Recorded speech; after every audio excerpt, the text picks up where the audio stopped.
বন্ধুর বিবাহ বার্ষিকী। রজত সস্ত্রীক নিমন্ত্রিত। সন্ধে 7টার মধ্যে বেরিয়ে যাওয়ার কথা।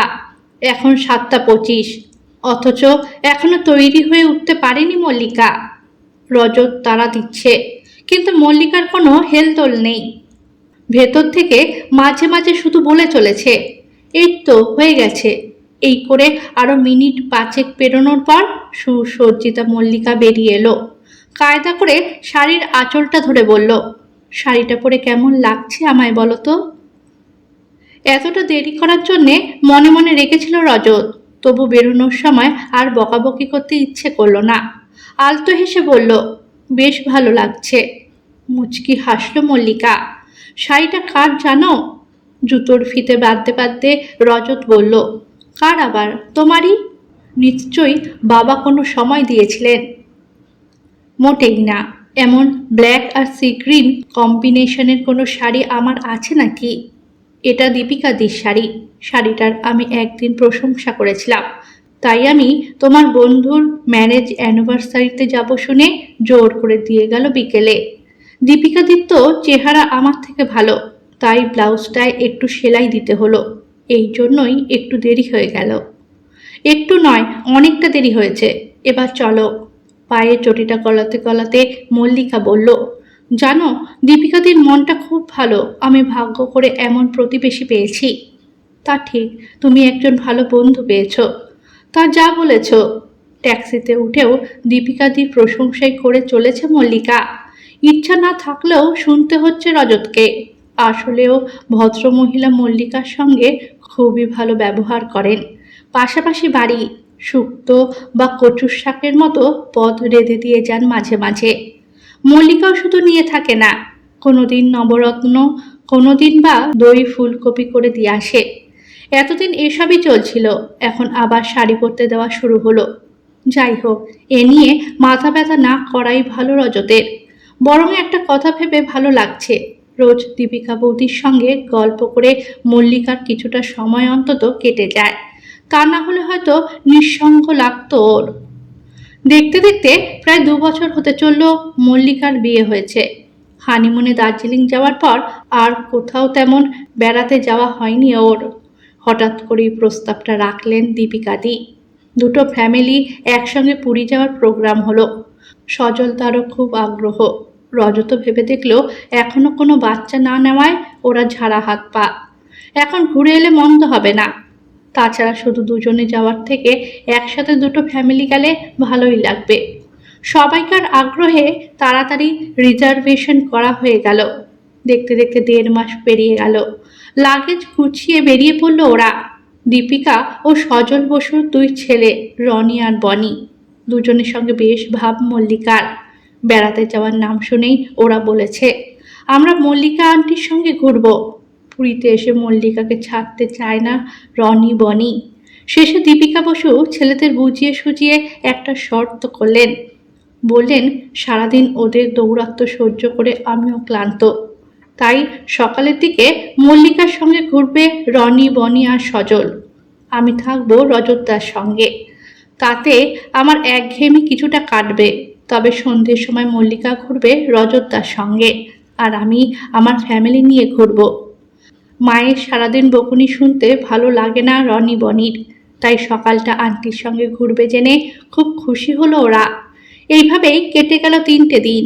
শুধু জগন্নাথ মন্দিরে পুজো দিতে যাওয়ার সময় সবাই একসঙ্গে গেল। চতুর্থ দিন ফেরার পালা।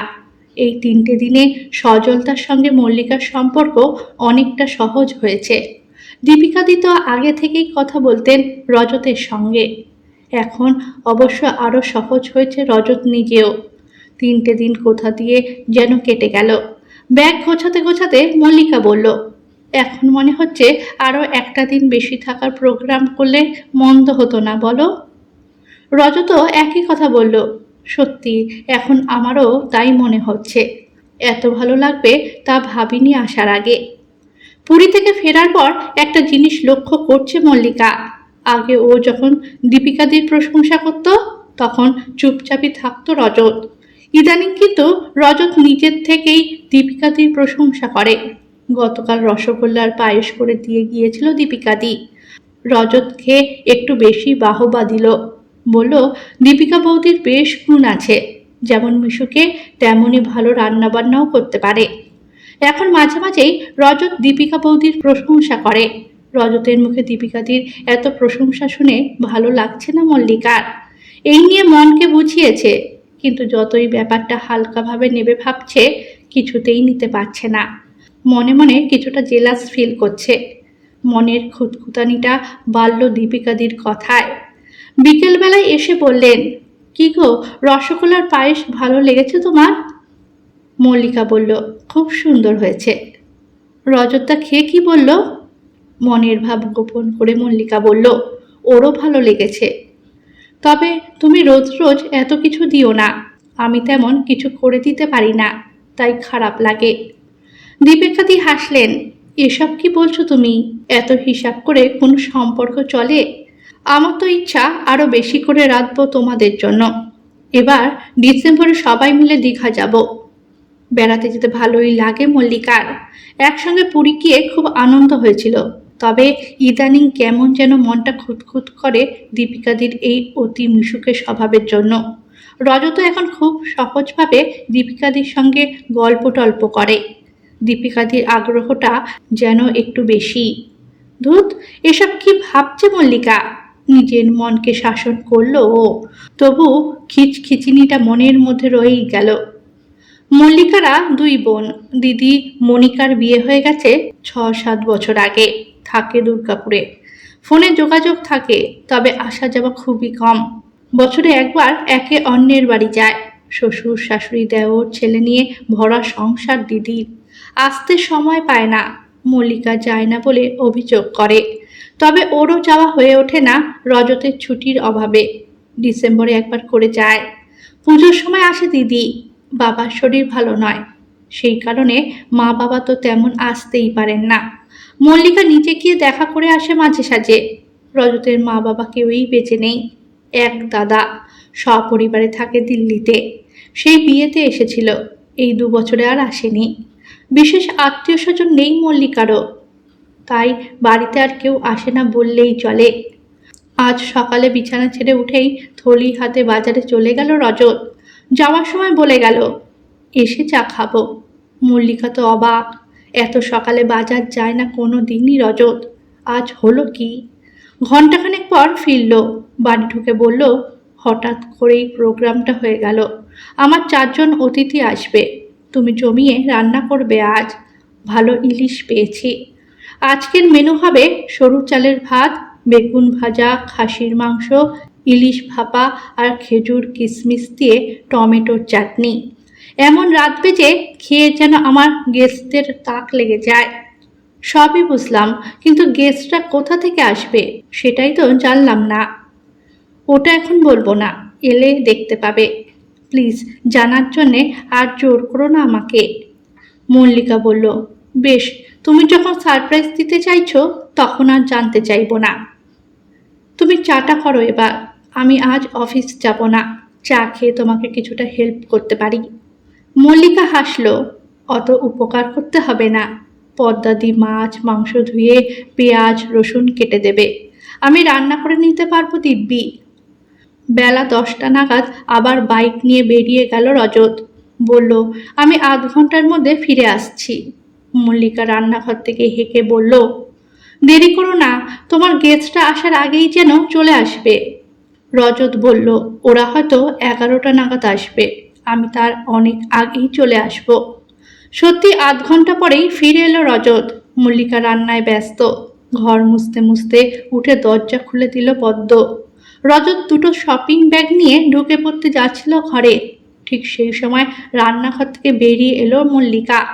রজতের হাতে পোশাকের প্যাকেট দেখে অবাক হলো। কি ব্যাপার গো, তোমার গেস্টদের জন্য গিফট নাকি? গেস্টরা মনে হচ্ছে খুবই স্পেশাল। রজত হাসলো, তা বলতে পারো, অন্তত আজকের জন্য ভেরি স্পেশাল। মল্লিকা আর কথা না বাড়িয়ে রান্নাঘরে ঢুকে গেল। বেলা 11টা নাগাদ কলিং বেল বেজে উঠতেই দরজা খুলতে ছুটে গেল রজত।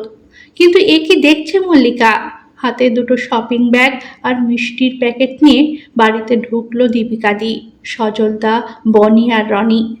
দীপিকাদি রান্নাঘরে ঢুকে মল্লিকার হাত ধরে টান দিল, রান্নাটা এখন রাখো, আগে আমার একটা সমস্যার সমাধান করো। মল্লিকা বলল, কি সমস্যা দীপিকাদি? আজ রাখি পূর্ণিমা, সেটা তো জানো। মল্লিকা মাথা নাড়ল। আসলে আমার কোনো ভাই না থাকার জন্যে দিনটাও তো মনে থাকে না। সে কি রজতদা বলেনি তোমাকে কেন আমাদের নেমন্তন্ন করেছে আজ? মল্লিকা আবার মাথা নাড়ল। এবার থেকে আর দিনটা ভুলবে না তুমি। যাই হোক, এবার আমার সমস্যাটা বলি। রজতদা আমাকে বোন করবে বলে ভেবেছে। এদিকে বার্থ সার্টিফিকেট অনুযায়ী আমি রজতদার থেকে 2 মাসের বড়। তাহলে আমি কি করে বোন হই? আমি দিদি হব, আর আজ থেকে ওকে নাম ধরে ডাকবো বলে ভেবেছি। কি ঠিক ভাবিনি? মুহূর্তে চরম প্রশান্তিতে ভরে গেল মল্লিকার মন। এত বড় একটা চমক যে ওর জন্য অপেক্ষা করছিল তা ও কল্পনাও করেনি।